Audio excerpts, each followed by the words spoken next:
It happens in front of everyone. The glass doors of the luxury hotel burst open, rain slicing across marble floors as security freezes mid-step. Conversations choke. Cameras rise instinctively, and then he walks in. Black tailored suit, unblinking eyes. The kind of man whose presence doesn't announce itself, it commands. His gaze snaps to Amara Cole. A black woman in a faded coat, standing near a service elevator, fingers clenched around a small paper bag, like it's the last solid thing she owns. She doesn't run. She doesn't protest. She just looks lost. He crosses the lobby without hurry, stopping so close she can feel the cold of him. "You," he says softly. The word hits harder than a shout. "You paid my mother's bus fare." The room ripples. Phones tilt. Whispers ignite. Amara's breath stutters. She's never seen this man before. But the way he looks at her, not angry, not grateful, but unsettled, tightens something deep in her chest. Security reaches for her arm. He raises one finger. They stop instantly. "Do you understand?" He continues, voice calm and dangerous. "What you stepped into last night." Rain drips from her hair onto polished stone. "No," she whispers. "I just didn't want her to be alone." His jaw locks. "Then you're coming with me." And in that moment, Amara knows. This man didn't come to say thank you. Subscribe to Love and Loyalties before the truth changes everything. Amara has never been this high above the city. The elevator glides upward in silence. Glass walls revealing Los Angeles shrinking beneath her. Streets she knows by footsteps, bus routes, and exhaustion now reduced to glowing lines far below. Two men in black stand behind her, hands folded, eyes forward. No one speaks. No one asks permission. She folds her arms tighter around herself, the smell of rain still clinging to her coat. When the doors open, the world changes. The penthouse is quiet, vast, almost unreal, floor to ceiling windows, polished stone, soft lighting that doesn't try too hard. This is a place where nothing is rushed, where time waits. Jin steps out first. "Sit," he says, not unkindly, gesturing toward a cream-colored sofa. Amara doesn't move. "I'd rather stand." A flicker, surprise, maybe, crosses his face. He nods once, dismissing the guards with a subtle motion. They leave, the doors sealing behind them with a soft click that sounds far too final. "You should know." "See you," Jun says, loosening his cufflinks. "You're not here as a threat." "That's not comforting." Amara replies, quietly. He studies her for a moment, as if weighing something invisible. Then he turns toward a hallway. "Come." She follows because there is no version of this where she doesn't. The bedroom is dim. Medical monitors hum softly. And in the center, propped up on silk pillows, is the old woman from the bus. Her hair is neatly braided now. Her hands rest calmly on the blanket. When her eyes meet Amara's, they light up with recognition that hurts. "You." The woman whispers in Korean, accented English. "Kind girl." Amara's throat tightens. "This is my mother, Seo," Jun says. "Madam Seo." He explains everything without drama. The dementia, the doctors, the guards she slipped past during a moment of clarity, the city she wandered into with no memory of where she belonged. "She escaped," he says flatly, "because I turned my home into a prison to keep her alive." Amara looks at the old woman again. At the softness. The fragility. "She was scared," Amara says. "But she was proud. She kept telling me she raised her son well." "Sue," Jun's jaw tightens. "She doesn't know who I am anymore." Silence stretches between them. Then he turns, walks back into the living space, and presses a tablet into Amara's hands. Screens fill with images. Her face, leaving the hotel. Her name, already circulating online. Speculation. Questions. Threats disguised as curiosity. "You paid a bus fare, Sue," Jun says calmly. "But people don't see that. They see access." Her stomach drops. "Rivals will think you're leverage.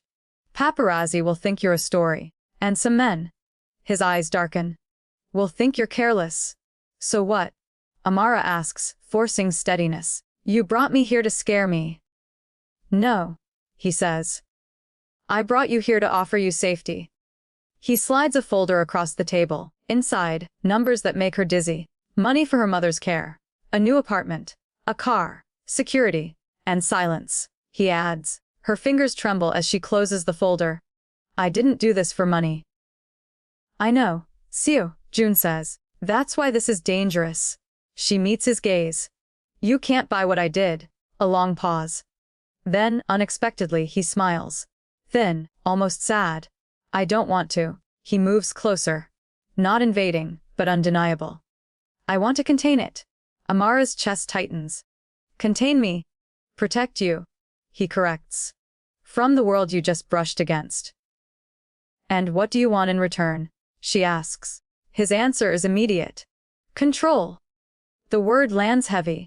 You'll stay where my security can see you. You won't speak to press. You won't leave the city without clearance. That's not protection, she says. That's a cage. Sages keep people alive. He replies softly.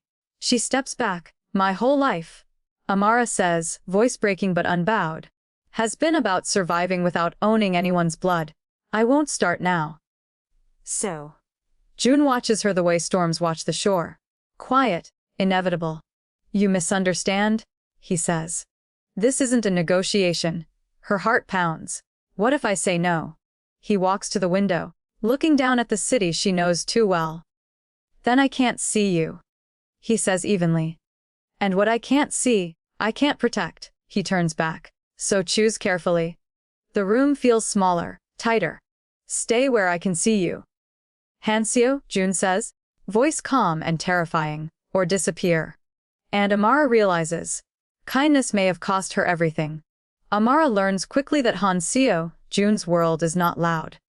It doesn't need to be. The first event is a charity gala overlooking the harbor. White marble, soft violins, names whispered with reverence. She stands beside him in a simple black dress borrowed from his staff. Her posture straight, her hands steady despite the weight of eyes crawling over her skin. No one asks who she is. They assume she belongs. Seo, June watches closely. Not her reflection in the glass, not how she moves through the room, but her eyes. He introduces her to donors who've never touched their own luggage, to executives who smile without warmth.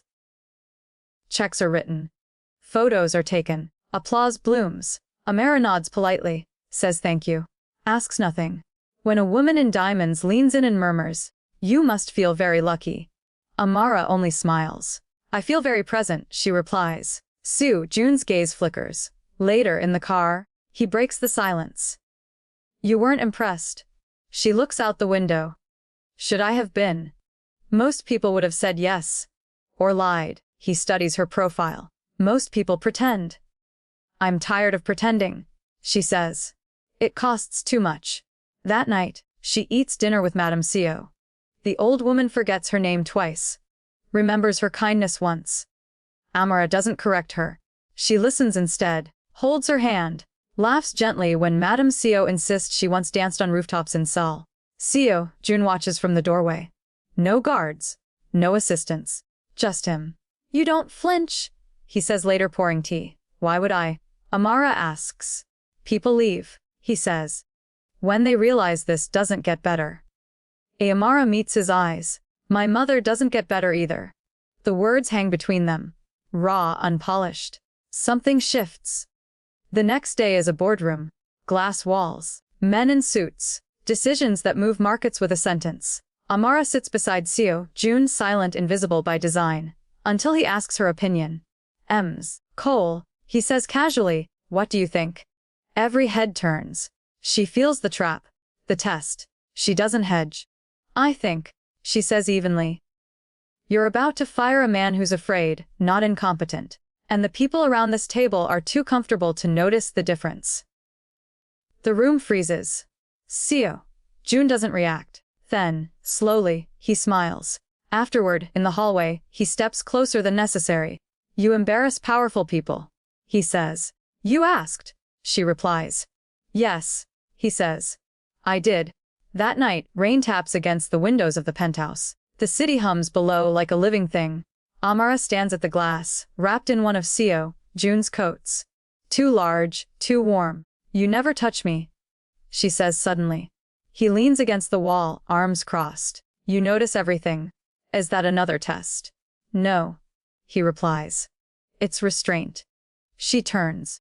Why? His answer is honest in a way that unsettles her. Because if I do, he says quietly, I won't stop. Their eyes lock, the air tightens. She should step back. She doesn't. What am I to you? She asks. He considers the question longer than she expects. A mirror, he says at last. You show me who I was before I learned how to survive. The words hit harder than any compliment. Days pass like this, carefully choreographed, emotionally charged. He takes her nowhere dangerous. Nowhere private enough to cross lines, yet always close enough to blur them. She learns his silences. He learns her tells. And still, something is wrong. It happens late, when she can't sleep. She wanders the penthouse, following low voices into a shadowed corridor. Seo Jun's study door is ajar. She stops. Inside, Seo Jun stands with two men. Their posture is rigid. Alert. Same night. One of them says. Orders were clear. Seo Jun's voice is calm. Controlled. No witnesses. Handle it. Amara's breath catches. The woman? The man asks. She's protected? Seo Jun replies. Anyone who touches her answers to me. Protected. The word turns cold in her chest. The men leave. Seo Jun turns. Too late. Amara steps back into the light. His expression changes instantly. How long were you standing there? He asks. Long enough. She says, her voice steady despite the cracks spreading through her. Amara. Was it blood? She interrupts. The night you found me. Was someone hurt because of me? Silence. Not denial.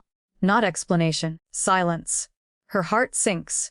Not because she's afraid of him, but because she understands him. You didn't save me, she says softly. You cleared the path. Seo Jun steps forward. You don't know the full picture. I know enough, she replies, backing away. Kindness shouldn't come with bodies attached. The distance between them feels wider than the city below, and for the first time since that rainy night, Amara sees the cost of standing this close to power.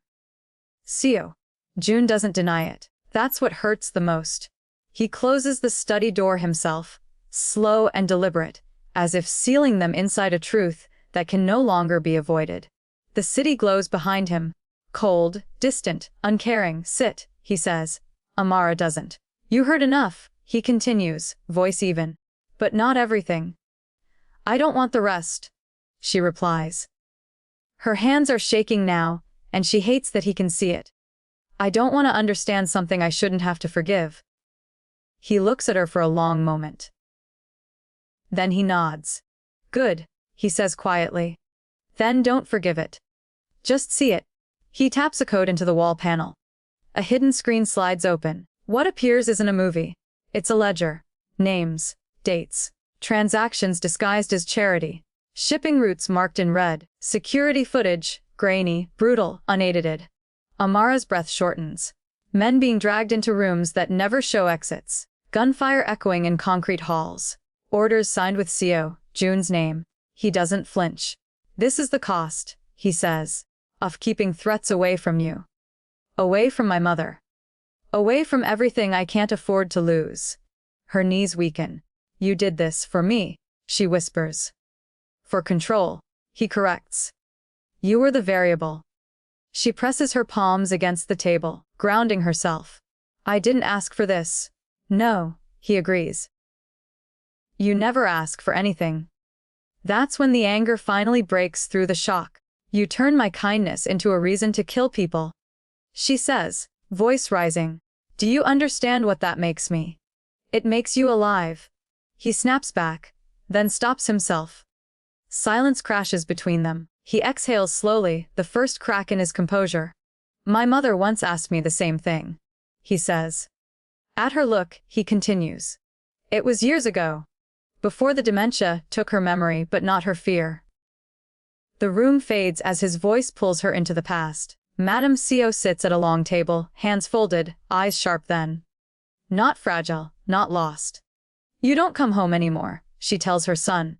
You come to report. So, Jun doesn't answer.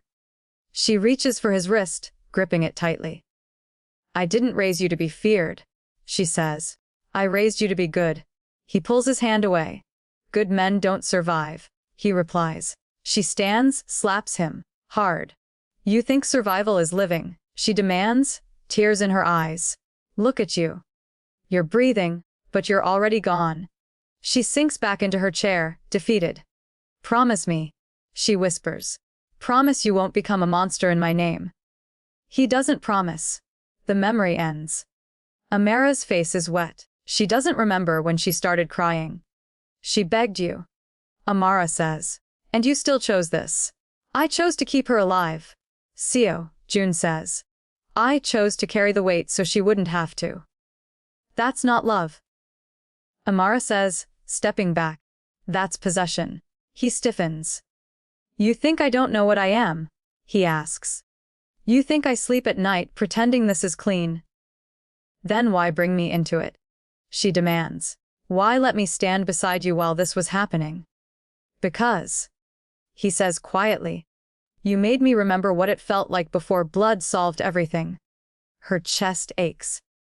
And instead of stopping, she says, you just hit it better. He doesn't answer. She nods slowly, the decision settling in her bones. You didn't protect me, Amara says. You erased your enemies. There's a difference. She turns toward the door. Siu, June moves instinctively, then stops himself. Amara, he says. If you walk out there, they'll see it. They'll know you're no longer under my protection. She looks back at him, eyes red but unbroken. Then let them see, she says. Let them see that I don't belong to you. The elevator ride down is suffocating. When the doors open, the lobby is waiting. Reporters, cameras, murmurs sharp as blades. Word travels fast when power cracks. Seo, June follows her out. Someone shouts her name. Amara! Are you involved with Seo, June? She stops. Seo, June freezes behind her. This is the moment. She turns to the cameras, voice trembling but clear. I was never involved, she says. I was helped once. And I'm walking away now. Gasps. Flashbulbs. She faces Seo, June one last time. I won't be saved by violence, she says softly, even if it loves me. Then she walks past him. Alone, the crowd surges. Soojin stands still, exposed under lights for the first time in his life. Not feared, not obeyed, just watched.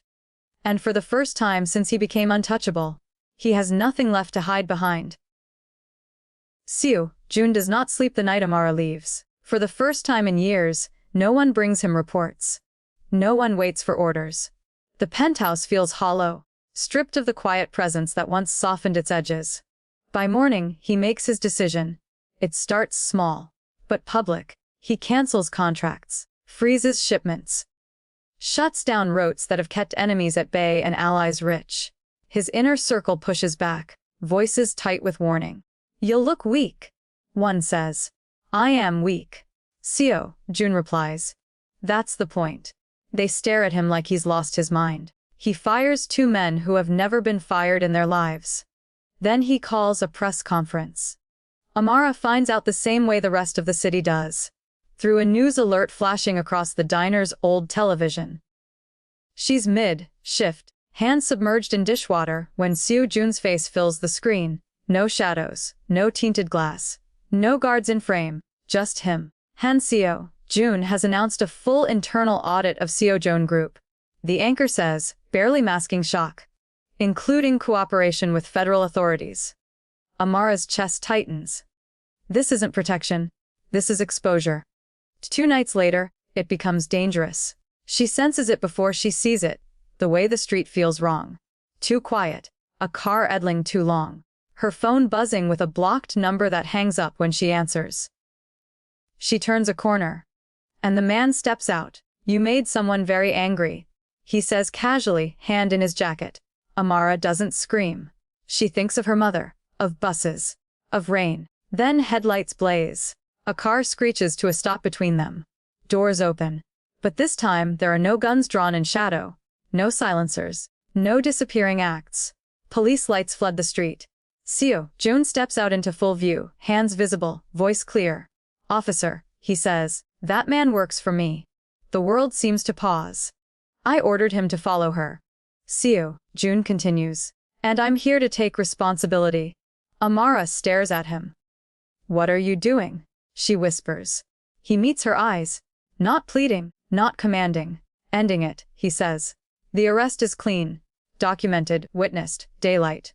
The boardroom is packed 2 days later. Executives, lawyers, federal agents. Press lining the walls like spectators at an execution. Seo Jun stands at the head of the table. No notes, no script. This company, he begins, was built on fear disguised as loyalty. Murmurs ripple. I allowed violence to become policy, silence to become currency, and protection to become possession. He pauses, eyes scanning the room. I am responsible. A reporter laughs nervously. You expect us to believe this is remorse. Seo Jun nods. No. I expect you to record it. He turns slightly. Amara stands near the back. She doesn't know why she came. Maybe closure. Maybe anger. Maybe hope she hates herself for. Seo Jun sees her. And then, slowly, he steps away from the table. The room stiffens. He walks across the floor and stops in front of her. Then he kneels. Gasps explode. Not in desperation. Not in apology. In release. I built a cage around you, he says, voice steady enough to carry. And called it love. Amara's breath catches. I won't do that again. He continues. I won't protect you with blood. I won't hide you behind power. And I won't ask you to stay. The room is silent. He lowers his head. This is me choosing accountability over control. Even if it costs me everything. He stands, turning back to the boardroom. I resign effective immediately. Chaos erupts. Seo Jun doesn't look back.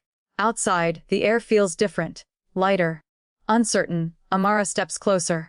You didn't have to do that, she says. Less, he replies. I did. She studies him. The man stripped of armor, reputation cracked open, finally honest. And now, she asks. He exhales, the faintest smile touching his lips. Now, he says.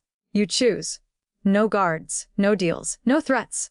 Just truth. Amara looks at the city stretching before them. Dangerous, beautiful, free. Love without chains. And for the first time since that rainy night, the choice is hers. The house is small. Not hidden. Not guarded. Just a modest place with a white fence that needs repainting, and a porch that creaks when you step too hard. Amara notices these things first, the ordinary details that once felt impossible. Morning light spills through the kitchen window as she pours tea. Her mother hums softly from the living room, a sound that still feels like a miracle. Medical bills no longer stack on the counter.